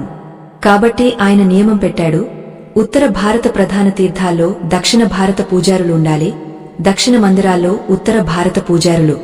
ఇదే కారణం బద్రీనాథ్ ప్రధాన పూజారి దక్షిణ భారతం నుండి, ప్రత్యేకంగా కేరళ నుండి నియమించబడతారు. రావల్ అవ్వడానికి ముందు పూజారిని నాయబ్ రావల్గా నియమిస్తారు. దానితో మందిర సంప్రదాయాలు, రీతులు, మంత్రోచ్చారణలు గాఢ్యంగా తెలుసుకుంటాడు. వీరి ఎంపిక బద్రీనాథ్ మందిర సమితి చాలా ఆలోచనతో చేస్తుంది. మూర్తిని స్పర్శించే అనుమతి కేవలం రావల్కు మాత్రమే ఎందుకు? ఇక్కడ మరో రహస్యం ముడిపడి ఉంది. మందిరంలో స్థాపించిన భగవాన్ బద్రీ విశాల మూర్తిని ఏ సాధారణ వ్యక్తి స్పర్శించలేడు. కేవలం రావల్కు మాత్రమే ఈ అధికారం ఉంది. శతాబ్దాల నుండి చలామణిలో ఉన్న ఈ సంప్రదాయం ఉద్దేశ్యం మూర్తి పవిత్రతను అక్షుణ్ణంగా ఉంచడం. అక్కడి శక్తి శుద్ధమైనదిగా, దివ్యమైనదిగా ఉండాలి. రావల్ చేతుల్లో స్త్రీ వేషం ధరించే రహస్యమైన సంప్రదాయం. కాని బద్రీనాథ ధామం అతి విచిత్రమైన, ఆశ్చర్యకరమైన సంప్రదాయం ఇది. ఇక్కడ ప్రధాన పూజారి రావల్ ప్రతి సంవత్సరం 2 సార్లు స్త్రీ వేషం ధరించాలి. ఇది వినడానికి వింతగా అనిపించవచ్చు, కాని దీని వెనుకగాజ ఆధ్యాత్మిక సాంస్కృతిక రహస్యం దాగ ఉంది. నిజానికి భగవాన్ బద్రి విశాల ఈ మందిరంలో నరనారాయణ రూపంలో విరాజమానుడు. అంటే పురుష తపస్వి స్వరూపం. ఆయనతో పూజ జరుగుతుంది. లక్ష్మీమాత, గణేశుడు, కుబేరుడు, ఉద్ధవుడు. మందిర కపాట్లు మూసినప్పుడు విజయదశమి సమయంలో లక్ష్మీమాత మూర్తిని గర్భగృహంలో స్థాపిస్తారు. వసంత పంచమి తర్వాత కపాట్లు మళ్లీ తెరిచినప్పుడు సంప్రదాయం ప్రకారం రావల్ దేవి పార్వతి రూపం ధరించి లక్ష్మిని బయటికి తీసుకురావాలి. ఎందుకంటే హిందూ శాస్త్రాల్లో పురుషుడు నేరుగా దేవిని స్పర్శించే అధికారం లేదు. కాబట్టి రావల్ దేవి సఖిగా స్త్రీ వేషంలో ప్రత్యేక మంత్రోచ్చారణతో లక్ష్మిని బయటికి తీసుకువచ్చి పునఃస్థాపన చేస్తాడు. ఈ సంప్రదాయం శ్రద్ధ, నియమం ప్రతీక మాత్రమే కాదు, సనాతన సంస్కృతిలో భావం, రూపం, ఉద్దేశ్యం అన్నిటికీగాధ్య ఆధ్యాత్మిక ప్రాముఖ్యత ఉందని చూపిస్తుంది. ఇక్కడ ప్రతి రాయి, ప్రతి సంప్రదాయం, ప్రతి గాలివీచు ఒక రహస్యం. బద్రీనాథ్ ధామం కేవలం తీర్థస్థలం కాదు, ఇది జీవంత రహస్యం. ప్రతి మూలలో ఒక దివ్యగాథ దాగ ఉంది. అది అఖండ వెలుగు జ్యోతి అయినా, దక్షిణ భారత పూజారులు అయినా లేదా స్త్రీ వేషంలో దేవి సేవ అయినా, ఇవి మనల్ని ఈశ్వర లీల దర్శనం చేస్తాయి. అది అర్థం నుండి కాదు, శ్రద్ధతో మాత్రమే అనుభవమవుతుంది. ఉత్తరాఖండ్ పవిత్ర భూమిలో ఉన్న బద్రీనాథ్ ధామం కేవలం తీర్థస్థలం కాదు, ఇది దివ్యత, రహస్యం, చమత్కారాల జీవంత ప్రతీక. ఇక్కడి ప్రతి రాయి, ప్రతి ధార, ప్రతి సంప్రదాయం ఒక పురాణ కథతో ముడిపడి ఉంది. అలాంటి ఒక రహస్యమైన స్థలం వసుధార జలపాతం. వసుధార కేవలం పుణ్యాత్ములపై మాత్రమే పడుతుంది. బద్రీనాథ్ ధామం నుండి సుమారు 4 కిలోమీటర్ల దూరంలో ఉన్న ఈ జలపాతం 400 అడుగుల ఎత్తు నుండి పడుతుంది. దాని జలం అతి శీతలమైనది, పవిత్రమైనది. కాని దీన్ని కేవలం అందమైన జలపాతం అనుకోవడం దాని ఆధ్యాత్మిక లోతును అలక్ష్యం చేయడం. లోక నమ్మకం ప్రకారం వసుధార జలపాతం చుక్కలు కేవలం హృదయం పవిత్రమైన వారిపై మాత్రమే పడతాయి. ఇది పాపాత్ములు లేదా చెడు ఆలోచనలు ఉన్నవారిని స్పర్శించదు కూడా. ఈ నమ్మకం మూలాలు మహాభారత కాలం నుండి ముడిపడి ఉన్నాయి. మహాభారత మహాసంగ్రామం ముగిసిన తర్వాత పాండవులు తమ చివరి యాత్ర స్వర్గారోహణ యాత్ర మొదలుపెట్టారు. అదే మార్గంలో వసుధార జలపాతం దగ్గర కొంత సమయం విశ్రాంతి తీసుకున్నారు. సహదేవుడు అక్కడే తన ప్రాణాలు వదిలాడని చెప్పారు. ఈ స్థలం ఇప్పటికీ ఆ దివ్య స్మృతిని సంరక్షిస్తుంది. కాని ప్రశ్నలేస్తుంది, ఈ జలపాతం నిజంగా పుణ్యాత్ములను మాత్రమే స్పర్శిస్తుందా? ఇది కేవలం ధార్మిక కథ, లేదా దీని వెనుక ఏదైనా విజ్ఞాన కారణం దాగ ఉందా? కొన్ని విజ్ఞాన వాదనలు చెప్తాయి, ఎత్తు నుండి పడే నీరు గాలిలో అతి సూక్ష్మ కణాలుగా మారుతుంది. ఈ సూక్ష్మ చుక్కలు కేవలం జలపాతం ఖచ్చితమైన కోణంలో నిలబడిన వారిని మాత్రమే స్పర్శిస్తాయి. కాని స్థానిక భక్తులు దీన్ని ఈశ్వర పరీక్షగా భావిస్తారు. ఎవరు పవిత్ర ఆత్మ, ఎవరు కాదు అనే సంకేతం. ఈ రహస్యమే వసుధార జలపాతాన్ని కేవలం ప్రాకృతిక దృశ్యం కాకుండా దివ్య అనుభవంగా మారుస్తుంది. కొన్ని నమ్మకాల ప్రకారం ఇది సాధారణ జలపాతం కాదు, స్వర్గద్వారం. ఇది మరో ఆయామంతో ముడిపడి ఉందా? ఈ ప్రశ్న ఇప్పటికీ జవాబు లేకుండా ఉంది. భీముని పుల, శక్తి, ఆస్థా జీవంత ప్రతీక. బద్రీనాథ్ ధామం నుండి కొంత దూరంలో మరో అద్భుత స్థలం ఉంది, భీముని పుల. ఈ పుల దాని విశాల ఆకారంతో ఆశ్చర్యపరుస్తుంది. దాని పురాణికత దాన్ని అతి పవిత్రమైనదిగా, రహస్యమైనదిగా చేస్తుంది. ఇది ఒకే విశాల శిలతో నిర్మించబడింది. దీన్ని సాధారణ వ్యక్తి చేయలేదు. మహాబలి భీముడు స్వయంగా నిర్మించాడని నమ్మకం. మహాభారత కథ ప్రకారం పాండవులు స్వర్గారోహణ యాత్రలో ఉన్నప్పుడు సరస్వతి నది మార్గంలో వచ్చింది. ఆ నది వేగం అంత తీవ్రమైనది, ద్రౌపది సహా ఇతర పాండవులు దాన్ని దాటలేకపోయారు. అప్పుడు భీముడు తన అసాధారణ శక్తితో ఒక విశాల శిలను ఎత్తి నది 2 ఒడ్లపై పెట్టాడు. అలా ఏర్పడింది భీముని పుల. అతి ఆశ్చర్యకర విషయమేమిటంటే ఇప్పటికీ ఈ పులపై భీముని 5 వేళ్ల నిశ్శేషాలు కనిపిస్తాయి. చెప్పేది ఏమిటంటే ఆ శిలను ఎత్తినప్పుడు అతని చేతుల ఒత్తిడితో ఈ నిశ్శేషాలు చెక్కబడ్డాయి. ఇప్పటికీ భక్తులు ఇవి చూసి భీముని శక్తి, ఉనికిని అనుభవిస్తారు. తులసి ప్రసాదం ఎప్పుడూ చెడిపోదు. బద్రీనాథ్ ధామం మహిమ కేవలం జలపాతాలు, శిలల వరకు పరిమితం కాదు.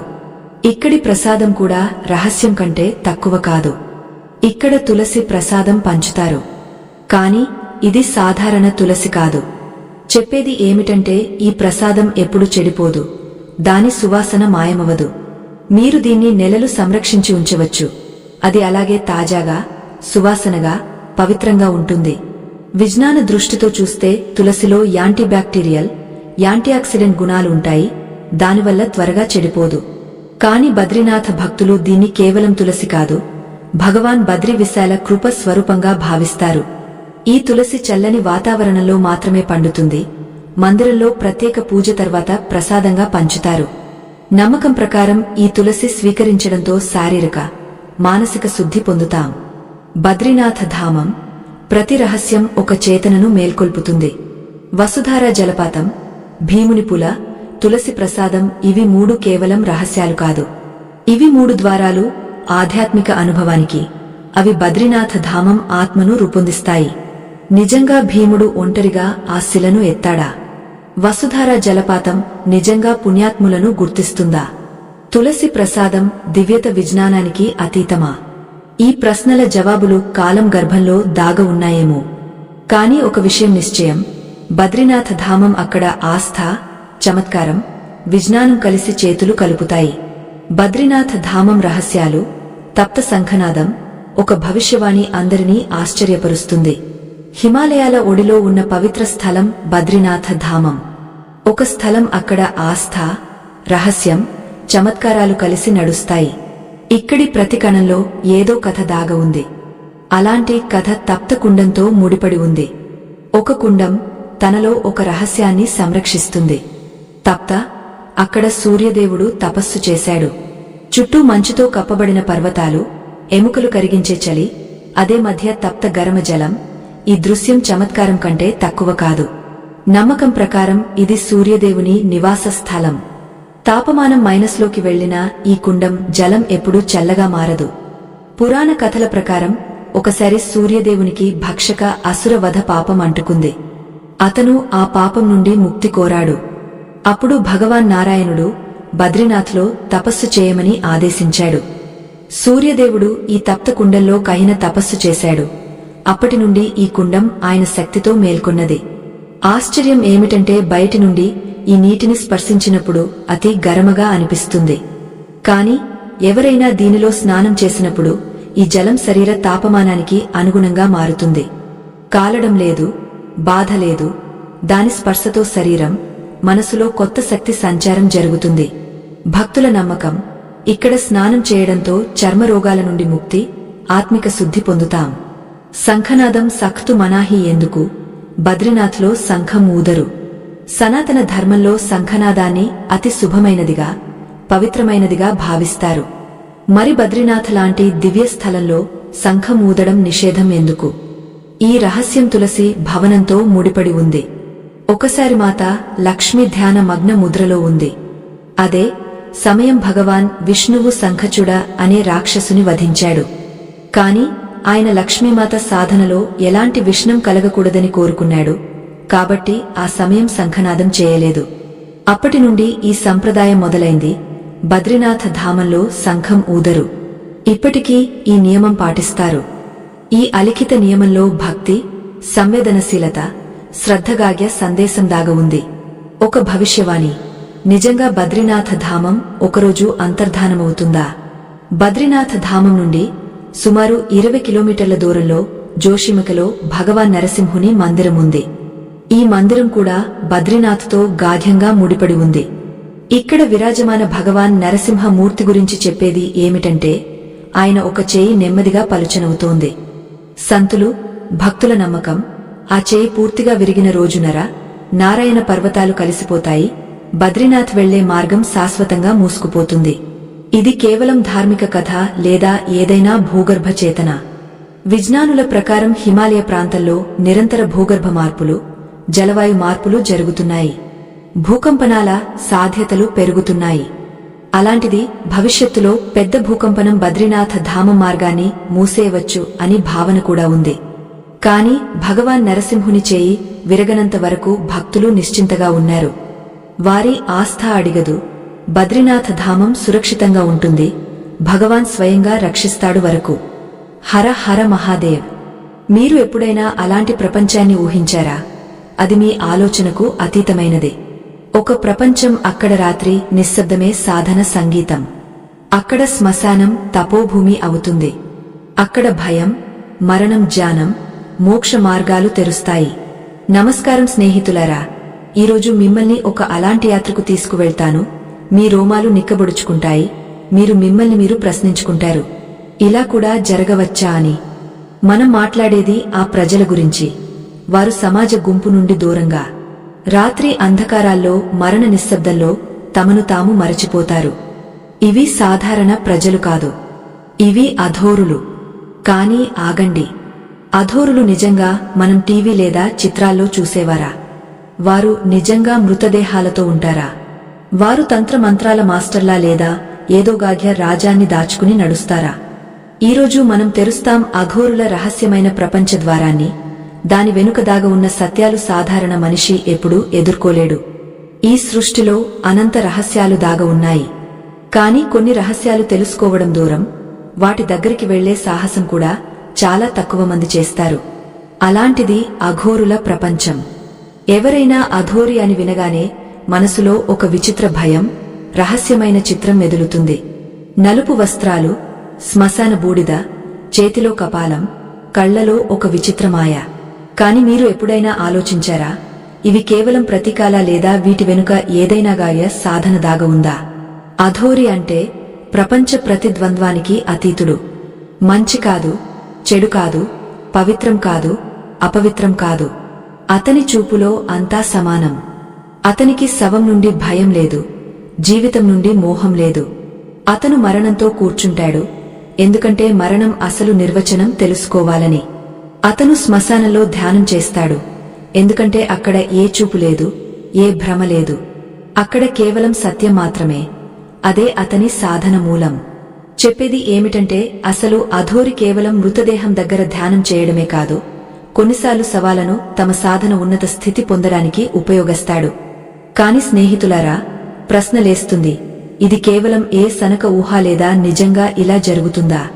నిజంగా అఘోరులు ఆ రహస్యాలు తెలుసా? మనం జీవితం, మరణం మధ్య శోధిస్తాం. అలాంటి అనేక ప్రశ్నలు ఈ ప్రపంచాన్ని, సాధారణ మనుషులకు భయంకరంగా చేస్తాయి. కాని అఘోరికి ఈ భయం, ఈ మరణమే అతని ధ్యానం, అతని తపస్సు. అఘోరి పంథానికి మూలం స్వయంగా భగవాన్ శివుడు. చెప్పేది ఏమిటంటే, దేవతలు, అసురులు, మనుషులు అందరూ భ్రమలో ఉన్నప్పుడు శివుడు అఘోర పంథ మార్గం తెరిచాడు. దాని ఉద్దేశ్యం మనిషిని తన లోపలి సత్యంతో కలపడం. ఈ పంథంలో అతి ముఖ్యం వైరాగ్యం. ప్రతి విషయం నుండి ముక్తి. అది మనిషిని బంధిస్తుంది. బాబా కీనారాము అఘోరి సంప్రదాయం ఆది స్తంభం. శాస్త్రాల్లో చెప్పినట్లు శ్మశాన నిశ్శబ్దతలో మనసు ఏకాగ్రమైనప్పుడు సాధన త్వరగా ఫలిస్తుంది. అదే కారణం అఘోరి సంప్రదాయంలో శ్మశానానికి ప్రత్యేక స్థానం. మనం తెలుసుకున్నాం, భగవాన్ శివుడే అఘోర పంథానికి మూలం. కాని ఒక ప్రశ్న ఎప్పుడు లేస్తుంది, ఈ యుగంలో ఎవరు అఘోరులకు మార్గ ప్రదర్శకులు? ఈ ప్రశ్నకు జవాబు బాబా కీనారాము. అఘోర సాధన మార్గంలో బాబా కీనారామును ఆధునిక యుగ పథ ప్రదర్శకుడిగా భావిస్తారు. ప్రతి సచ్చా అఘోరి ఆయనను తమ ఆధ్యాత్మిక కులగురువుగా చూస్తాడు. బాబా కీనారాము రహస్యమైన జన్మ కథ. ఉత్తరప్రదేశ్లో రామ్గంజ్ అనే చిన్న గ్రామంలో 1668లో ఒక బాలుడు జన్మించాడు. కాని ఇది సాధారణ జన్మ కాదు. భాద్రపద మాసం కృష్ణపక్ష చతుర్దశి, శివ సాధనకు అతి శుభమైన రోజు. అదే రోజు బాబా కీనారాము జన్మించాడు. కాని ఆయన మొదటి శ్వాస నుండి విచిత్ర సంఘటనలు మొదలయ్యాయి. నవజాత బాలునికి పూర్తి 32 దంతాలు ముందుగానే ఉన్నాయి. వైద్యశాస్త్ర దృష్టిలో అతి అరుదైన సంఘటన. 3 రోజులు ఆయన ఏడవలేదు, అమ్మ దూదు తాగలేదు. 4వ రోజు అజ్ఞాత దిశ నుండి 3 సాధువులు వచ్చారు. బాలుని ఒడిలోకి తీసుకుని చెవిలో ఏదో చెప్పారు. అప్పుడు ఆయన ఏడ్చాడు, అమ్మ దూదు తాగాడు. గ్రామస్తులకు ఇది సంకేతం, ఈ బాలుడు అసాధారణుడు. ఆధ్యాత్మికత వైపు ఆకర్షణ, దీక్ష. బాల్యం నుండి ఆయన మనసు సంసార సుఖాల నుండి విరక్తి చెందింది. చిన్న వయసులోనే సన్యాస మార్గం ఎంచుకుని ఒక మహాన్ అఘోరి గురువు బాబా కాలురాము శరణు చేరి అఘోర సాధన అభ్యాసం మొదలుపెట్టాడు. ఆయన సాధన అంత ప్రచండమైనది. అనేక స్థలాల్లో కఠిన తపస్సు చేశాడు. నెమ్మదిగా అద్భుత సిద్ధులు పొందాడు. చెప్పేది ఏమిటంటే, సాధారణ సాధకుడు సంవత్సరాల్లోనూ చేరలేని స్థానానికి బాబా కీనారాము కొంతకాలంలోనే చేరుకున్నాడు. కాశీలో రాజు చేత్సింగ్ అవమానం, అఘోరి శాపం. ఒక సమయం కాశీలో రాజు చేత్సింగ్ దర్బార్ జరిగింది. శివ అభిషేకం ఏర్పాటు. విద్వాంసులు, పురోహితులు ఉన్నారు. అదే సమయం బాబా కీనారాము అక్కడికి వచ్చాడు. తనతో ఒక గాడిద, ఒక పిల్లి. దర్బారులో ఉన్నవారు ఆయన వేషభాషలు చూసి వ్యంగ్యం చేశారు. రాజు కూడా చెప్పాడు, ఈ అఘోరి ఇక్కడికి ఎందుకు వచ్చాడు? ఇక్కడ జాన మాటలు జరుగుతున్నాయి. బాబా ముస్కురిస్తూ చెప్పాడు, ముందు నా గాడిద నుండి వేదాలు విను, అప్పుడు నన్ను అడ్డుకో. ఆయన గాడిదకు డండా కొట్టాడు. గాడిద వేదాలు ఉచ్చరించడం మొదలుపెట్టింది. మొత్తం దర్బార్ స్తబ్దమైపోయింది. రాజు క్షమాపణ కోరాడు కాని బాబా కోపంలోకి వచ్చాడు. శాపమిచ్చాడు, రాజా, ఇక నీ రాజ్యం లేదు, కోట లేదు, వంశం లేదు. నీ మహలపై పావురాలు మలవిసర్జన చేస్తాయి. చరిత్ర సాక్షి, చేత్సింగ్ తన కోట వదిలేయాల్సి వచ్చింది. ఆ తర్వాత కాశీరాజవంశం 1970 వరకు దత్తతలతో మాత్రమే వారసులను నిర్ణయించింది. ఏ సంతాను లేదు, మన్నతలు ఫలించలేదు, ప్రార్థనలు ఫలించలేదు. ఇప్పుడు ప్రశ్నలేస్తుంది, అఘోరులు నిజంగా మాంసం తింటారా? వారు అధజలిన శవాలను తీసి భక్షిస్తారా? అనేకమందికి ఇది క్రూరత లేదా వికృతి అనిపించవచ్చు. కాని అఘోర సాధనలో ఇది గాయమైన, వివాదాస్పద అంశం. కొన్ని సాక్ష్యాలు, అఘోరులు స్వయంగా ఈ విషయాన్ని ఒప్పుకుంటారు. శవభక్షణం వారి సాధనలో ఒక విధి. కాని ఉద్దేశ్యం వికృతి కాదు, మోహం, మమత నుండి ముక్తి. అఘోరులు జీవిత ప్రతిభ్రమను ఛేదిస్తారు. ఏదీ అశుభం కాదు, ఏదీ భ్రూణాస్పదం కాదు అని సాబితు చేయడానికి. మానవ మాంసం తినడం, మానవ కపాలం నుండి జలం తాగడం, శ్మశానంలో హవనం చేయడం ఇవి వారికి ఆత్మజ్ఞాన సోపానాలు. అఘోరి తైలంగ స్వామి కథ కూడా వస్తోంది. ముందు మీరు తెలుసుకుందాం, ఒక మహాన్ అఘోరి తైలంగ స్వామి తన అవమానానికి ఎలా ప్రతీకారం తీర్చుకున్నాడో. రాజు, రాజపురోహితుల హోష్ ఎగిరిపోయాయి. కాబట్టి కనెక్టెడ్ ఉండండి, ఎందుకంటే ఈ రహస్యం ఇంకా ముగియలేదు. ఇది కేవలం మొదలు. తైలంగ స్వామి చమత్కారిక అఘోరి. అంగ్రేజులు కూడా భయపడేవారు. సాధు సంతుల భూమి కాశీలో ఒక అఘోరి జన్మించాడు. ఆయన చమత్కారాలు భారత మాత్రమే కాదు, బ్రిటిష్ పాలనకు కూడా రోమాలు నిక్కబొడుచుకునేలా చేశాయి.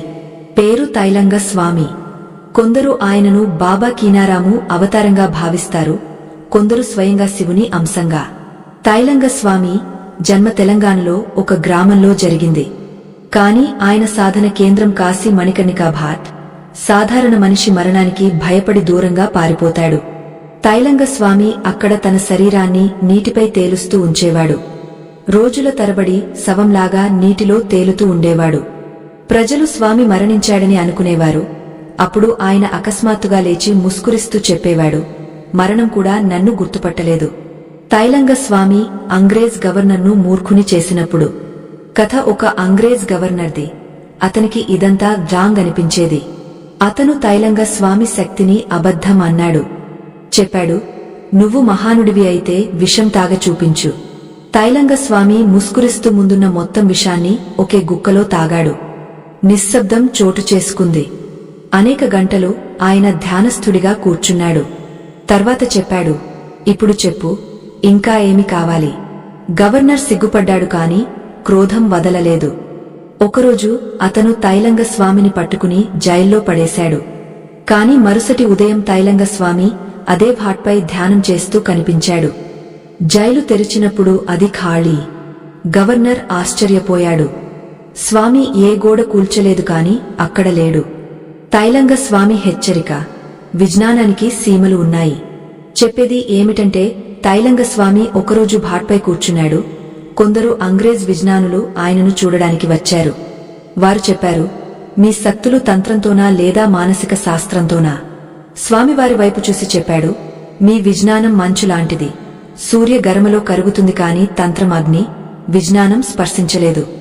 శవసాధన, భయంకరంగా కనిపించేది కాని లోపల రహస్యాలతో నిండినది. ఇప్పుడు మాట్లాడదాం ఆ అఘోర సాధన గురించి. అది అతి వివాదాల్లో ఉంది. శవ సాధన. అఘోరులు శ్మశానంలో అధజలిన శవాల దగ్గర కూర్చుని సాధన చేస్తారు. కొందరు శవాన్ని తమ ఆసనంగా ఉపయోగిస్తారు. అనేకసార్లు శవం ముందుంచి తంత్రమంత్రాలు జపిస్తారు. కాని ఎందుకు? ఇది ఏ పిచ్చితన సంకేతమా? లేదు, ఇది మరణంతో పరిచయం చేసుకునే ప్రక్రియ. అఘోరులు నమ్మకం, మరణ భయాన్ని ముగించకపోతే మోక్షం వైపు ఒక అడుగు కూడా వేయలేవు. శవ ఉనికి వారికి ప్రతి క్షణం జ్ఞాపకం చేస్తుంది. జీవితం క్షణికం. సాధారణ వ్యక్తి శవం చూసి భయపడతాడు. అఘోరి దానిలో బ్రహ్మను చూసే కళ కలిగి ఉంటాడు. మానసిక స్థాయిలో అఘోరి ఏమి చేస్తాడు? శరీరం నుండి దూరంగా మానసిక, ఆధ్యాత్మిక స్థాయిలో చూస్తే అఘోరి ఉద్దేశ్యం పూర్ణ విలయం. అంటే ఏ కామన లేదు, ఏ గుర్తింపు లేదు, మంచి చెడు లేదు, పవిత్ర అపవిత్ర లేదు. నేను అనే అహం మాయం చేసి అంతా శివమే అనే అనుభూతి. అతను శవాన్ని కౌగిలించుకున్నప్పుడు లేదా మలమూత్రాన్ని స్పర్శించడానికి భయపడకపోతే అది సాబితు చేస్తుంది, నా ఆత్మ అన్నిటికీ అతీతం. ఇప్పుడు మాట్లాడదాం 2020లో జరిగిన ఆ రహస్యమైన సంఘటన గురించి. అది విజ్ఞానుల నిద్రను హరించింది. స్థలం తిబ్బత్, నేపాల్ సరిహద్దు దగ్గర ఒక అతి దుర్గమ గుహ. కొందరు పర్వతారోహకులకు అక్కడ ఒక విచిత్ర ఆకారం లభించింది. అది మానవ శరీరం లాంటిది కాని ఏ సడం లేదు. ఆ శరీరాన్ని బయటికి తీసి పరీక్షకు పంపినప్పుడు రిపోర్ట్ వచ్చింది. ఇది కనీసం 7,000 సంవత్సరాల పాతది. కాని అతి ఆశ్చర్యకరం ఏమిటంటే దాని కణాలు ఇప్పటికీ సక్రియంగా ఉన్నాయి. అంటే ఆ శరీరం జీవిత అవస్థలో సమాధిలో ఉంది. దాన్ని భారతానికి తీసుకువచ్చారు. సన్యాసులు చెప్పారు, ఇది సాధారణ సాధువు కాదు, సత్యయుగ అఘోరి. ఆ వ్యక్తి చేతనలోకి వచ్చినప్పుడు ఆయన మొదటి మాటలు, నేను శివునిలో మునిగిపోయాను. ఇప్పుడు తిరిగి వచ్చాను. ఎందుకంటే మళ్లీ అధర్మం పెరిగింది. ఆ అఘోరి ఏమి చెప్పాడు? ఆయన చెప్పాడు, అఘోరులు అమరులు కాదు, కాని వారు కాలాన్ని నియంత్రించగలరు. వారి సాధన చివరి దశ కాల విలీన తంత్రం. అక్కడ సాధకుడు తన సమయాన్ని నియంత్రిస్తాడు. ఆయన చెప్పాడు, మేము మా మరణాన్ని పాడు చేశాం. ఎందుకంటే మరణం మాకు ఆగపోవడం కాదు, ఒక ద్వారం. విజ్ఞానులు ఆయన మాంసపేశులు, కళ్ళు, మెదడు పరీక్షించినప్పుడు సాధారణ మనిషి కంటే అనేక రెట్లు జాగరూకుడని కనుగొన్నారు. అఘోరులు అమరులా? ఈ ప్రశ్నకు నేరుగా జవాబు ఇవ్వలేం. కాని నిశ్చయమైనది ఏమిటంటే అఘోరులు మరణాన్ని జయిస్తారు. వారు శరీరంలో ఉండి ఆత్మస్థితికి చేరుతారు. అక్కడ ఆకలి లేదు, దాహం లేదు, ఇచ్ఛ లేదు. అలాంటి అవస్థలో శరీరముండా లేదా వారు స్వయంగా బ్రహ్మ అవుతారు. అఘోరి రహస్యం భాగం 4. ఈ భాగంలో మనం గాఢంగా తెలుసుకుందాం. అఘోరి పంథంలో మహిళల పాత్ర ఏమి? మాసిక ధర్మంలో సంభోగ సాధన ఎందుకు? భారతంలో ఆ స్థలాలు అక్కడ ఇప్పటికీ అసలు అఘోరులు గుప్త జీవితం గడుపుతున్నారు. చివరికి అఘోరులు నిజంగా భవిష్యత్తు చూడగలరా? అఘోరి రహస్యం భాగం 4. అఘోరుల స్త్రీ సాధన, భవిష్యత్ చూసే సామర్థ్యం. భాగం 1. మహిళలు కూడా అఘోరులా? అఘోరి అని వినగానే మనసులో పురుషుని చిత్రం మెదులుతుంది. బూడిదతో కప్పబడి కపాలం పట్టుకుని శ్మశానంలో కూర్చున్న సాధువు.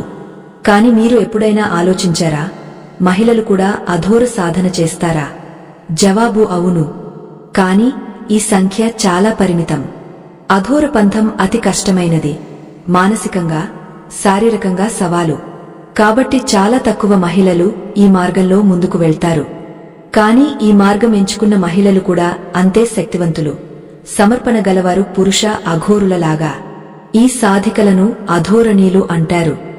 వారి జీవితం కూడా శ్మశానంలో, మరణం దగ్గర, సంసార మమతకు దూరంగా గడుస్తుంది. భాగం 2. మాసిక ధర్మంలో సంభోగ సాధన రహస్యం. ఈ అంశం అంత వివాదాస్పదమైనది, అంతే రహస్యమైనది, తప్పుగా అర్థం చేసుకున్నది. కొందరు వినుంటారు, అఘోరులు మాసిక ధర్మ సమయంలో సంభోగ సాధన చేస్తారు. ఇది వినగానే మనసులో ఒక విచిత్ర భ్రూణ లేదా అనైతికత భావం వస్తుంది. కాని అఘోర పంథంలో ఈ క్రియ ఒక అతిగుజ సాధన భాగం. కాని ఎందుకు? అఘోర దర్శనం చెప్తుంది, మొత్తం ప్రపంచం ఘృణ చేసేది అక్కడ సాధకుడు వెళ్ళాలి. ఎందుకంటే అక్కడ మోహం దాగ ఉంటుంది, అక్కడ సత్యం అణగారి ఉంటుంది. మాసిక ధర్మాన్ని సమాజంలో అపవిత్రంగా భావిస్తారు. కాబట్టి అఘోరి ఆ అవస్థలో సంభోగ సాధన చేస్తాడు, పవిత్ర అపవిత్ర భేదం మాయమవ్వాలని. ఈ సాధన ఏ భోగం కోసం కాదు, ఇది శక్తి జాగ్రత్త ప్రక్రియ. తాంత్రిక దృష్టితో మాసిక ధర్మ సమయంలో స్త్రీ శక్తి అతి ప్రబలం. ఆ అవస్థలో సంభోగం తంత్రం ద్వారా నియంత్రితంగా చేసినప్పుడు సాధకునికి మూలాధారం నుండి సహస్రారం వరకు శక్తి చక్రాలు నేరుగా పొందుతాడు. ఈ సాధన షరతులు ఏమిటి? సాధిక పూర్తి సమ్మతి, సాధనలో దీక్ష, ఏ వాసన లేదు, కేవలం ధ్యాన అవస్థ. సాధకుడు సాధిక ఇద్దరు పూర్ణ బ్రహ్మచర్యం సంయమంతో సాధన చేస్తారు. ఈ క్రియ పూర్ణిమ లేదా అమావాస్య రాత్రి శ్మశానంలో మాత్రమే చేస్తారు. గమనించండి, ఉద్దేశ్యం కుండలిని జాగ్రత్త, మోహ నాశనం మాత్రమే. ఈ సాధన ఉన్నత స్థాయి తాంత్రికులు లేదా అధోరులు మాత్రమే చేస్తారు. భాగం 3. ఆ స్థలాలు. అక్కడ ఇప్పటికీ అసలు అఘోరులు ఉన్నారు. ఇప్పుడు మాట్లాడదాం ఆ స్థలాల గురించి. అక్కడ ఇప్పటికి సచ్చ అఘోరులు తపస్సులో ఉన్నారు. అధిక అఘోరులు గుప్తంగా ఉంటారు. వారు సాధారణ జీవితం నుండి దూరంగా, ప్రకృతి మధ్య, సమాజ చూపులకు దూరంగా.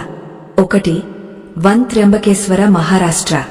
ఇక్కడ గుప్త శ్మశాన భాట్లపై రాత్రి సాధన చేసే అఘోరులు ఇప్పటికీ కనిపిస్తారు. 2. గిర్నార్ పర్వతం, గుజరాత్. ఈ ప్రాంతం తపస్సుల భూమి. గిర్నార్ గుహల్లో అఘోరుల సాధన ఇప్పటికీ జరుగుతుంది. 3. కామాఖ్య దేవి మందిరం, అస్సాం. ఇది శక్తి భూమి. అఘోరులు ఇక్కడ తంత్రం, రాత్రి సాధన కోసం వస్తారు, ప్రత్యేకంగా అంబుబాచి మేళా సమయంలో. 4.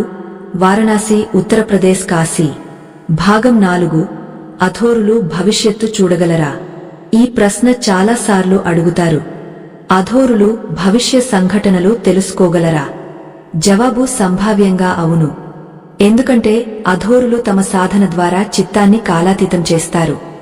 మనసు వర్తమానం, భూతం, భవిష్యత్ సీమలకు అతీతమైనప్పుడు వచ్చే సంఘటనలు కేవలం సమయం కాదు, తచాలవుతాయి. అనేక పురాతన గ్రంథాల్లో ఉల్లేఖముంది. అఘోరులు తమ ధ్యానంలో భవిష్య దృశ్యాలు చూడగలరు. తైలంగ స్వామి నుండి బాబా కీనారాము వరకు అనేకసార్లు వారు భవిష్యవాణి చేశారు. అవి తర్వాత సత్యమయ్యాయి. ఒక రహస్యమైన కథ. అఘోరి మరణ తేదీ చెప్పినప్పుడు ఒక జమీందారు బాబా కీనారాము దగ్గరికి వచ్చాడు. అతని భార్య తీవ్ర అనారోగ్యంలో ఉంది. అతను విన్నవించాడు, బాబా, నా భార్యను రక్షించు. బాబా కళ్ళు మూసుకుని చెప్పాడు, నీ భార్య ఇక బ్రతకదు. చంద్రగ్రహణ రాత్రి చివరి శ్వాస తీసుకుంటుంది. కాని ఆమె నీకు ఒక సందేశం ఇచ్చి వెళ్తుంది. ఖచ్చితంగా అలాగే జరిగింది. గ్రహణరాత్రి ఆ స్త్రీ చివరి శ్వాస తీసుకుంది. మరణం ముందు చెప్పింది, బాబా నాకు దర్శనమిచ్చాడు, తదుపరి జన్మ సాధనదే అని. ఈ మాట జమీందారును వైరాగ్య మార్గంలోకి మళ్లించింది. అఘోరులు రహస్యంగా ఎందుకు ఉంటారు? ఎందుకంటే వారు సామాజిక ఆకారానికి బయట ఉన్నారు. వారు నియమాలు పాటించరు, రీతులు పాటించరు. వారికి ధర్మం అంటే తమను ఆత్మతో కలిపేది. కాబట్టి వారు మాకు రహస్యాలు, తమకు పూర్ణ స్పష్టత. చివరి ఆలోచన, మనం ఏమి నేర్చుకోవాలి? 1. జీవితం, మరణం కేవలం ద్వారాలు, మంజిల్ కాదు. 2. ప్రతి విషయంలో పవిత్రత ఉంది, చూపు పవిత్రమైతే. 3. భయాన్ని జయించాలంటే భయం మధ్యలోకి వెళ్ళాలి. 4. అసలు మోక్షం మోహం నుండి ముక్తి, కర్మకాండాల్లో కాదు, చూపించడంలో కాదు. అఘోరి రహస్యం భాగం 5. ఈ భాగంలో మనం వివరంగా తెలుసుకుందాం. అఘోరులు మరణం తర్వాత యాత్రను ఎలా చూస్తారు? వారు ఆత్మతో మాట్లాడగలరా? శవం ద్వారా ఆత్మను పిలవడం, రహస్యం, సాధన. చివరికి అఘోరి అవ్వడం ఎందుకు అంత కష్టం? అఘోరి రహస్యం భాగం 5. మరణం అవతల ఆత్మతో సంపర్కం, చివరి అఘోర పరీక్ష. మరణం ముగింపు కాదు, మరో ద్వారం. అఘోరి దృష్టికోణం, అఘోర దర్శనం మరణాన్ని ముగింపుగా భావించదు. అఘోరులు చెప్తారు, మనిషి మరణ భయాన్ని వదిలిన రోజు అతని నిజ జీవితం మొదలవుతుంది. మరణాన్ని శోక కారణంగా భావించరు, భయంకర అనుభవంగా భావించరు, ఆత్మకు మరో స్థాయి యాత్రగా భావిస్తారు. వారికి మరణం ఒక ద్వారం, అక్కడి నుండి ఆత్మ కొత్త శరీరం వైపు వెళ్తుంది లేదా ముక్తి పొందుతుంది. కాబట్టి వారు శ్మశానాన్ని సాధన భూమిగా చేస్తారు. సాధారణ మనిషి జ్వలించే శవం చూసి వెనక్కి తిరుగుతాడు. అఘోరి అక్కడే కూర్చుని ధ్యానం చేస్తాడు. వారి సాధన కేంద్రమే మరణ ఆహ్వానం. శ్మశానంలో ఆత్మతో సంవాదం సాధ్యమా? ఇప్పుడు ప్రశ్నలేస్తుంది. అఘోరులు ఆత్మతో మాట్లాడగలరా? జవాబు ఆశ్చర్యకరంగా అవును. అఘోరులు నమ్మకం, శరీరం మరణించిన తర్వాత కూడా ఆత్మ కొంతకాలం చుట్టుపక్కల ఉంటుంది. ప్రత్యేకంగా మరణం అకస్మాత్తుగా జరిగితే లేదా ఇచ్ఛలు అసంపూర్ణమైతే. ఈ అవస్థలో అనుభవజ్ఞుడైన అఘోరి ఆత్మతో సంవాదం స్థాపిస్తాడు.